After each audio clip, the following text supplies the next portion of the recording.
అందరికి good morning అండి. నేను మీ వైజాగ్ వెంకి. ఒకసారి ఈ వీడియో చూడండి. వీడియో చూసిన తర్వాత మాట్లాడతాను. దుర్గమ్మ ఎలకాలిపారు అంటే ఎన్ని తప్పులు చేశారంటే ఈరోజు ఎక్కడ పెడితే అక్కడ దేవుని పెట్టారు. అలా పెట్టరు కూడా. మా చిన్నప్పటి నుంచి వస్తున్నాం. ఒక ప్లేస్ ఉంచుకుంటారు, ఆ ప్లేస్లోనే ఎక్కడో దుర్గమ్మ కనిపించారు. ఇప్పుడు వినాయకుడు పెట్టినట్టు పెట్టారు. వినాయకుడు అయితే పట్టించుకోవచ్చు పిల్లల మనస్తత్వం. ఇంకోటి చాలామంది యూత్ వేశారు, ఓన్లీ రీల్స్ కోసం. అమ్మాయిలు అబ్బాయిలు వేశారు ఓన్లీ రీల్స్ కోసం తప్ప భక్తితో ఎప్పుడూ వేయలేదు.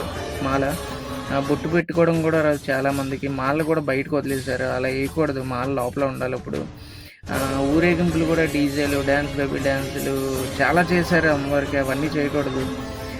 అమ్మవారు ఏంటంటే సన్నాయి మేళం, డప్పులు అలా వెళ్ళాలి ఊరేగింపులు. ఈసారి దారుణం అంటే దారుణం చేస్తారు. అంటే దుర్గమ్మ ఇవన్నీ చూసి అయితే ఊరుకోదు. ఆవిడే కాలిపోయింది చాలా ఏరియాల్లో. ఒక ఏరియాలో కాదు ఇది. ముందు మీ లైఫ్ అయితే దారుణంగా ఉంటుంది. దుర్గమ్మ చుక్కలు చూపిస్తుంది. ఇంకోసారి దుర్గమ్మతో అయితే పెట్టుకోవద్దు ఎవరు.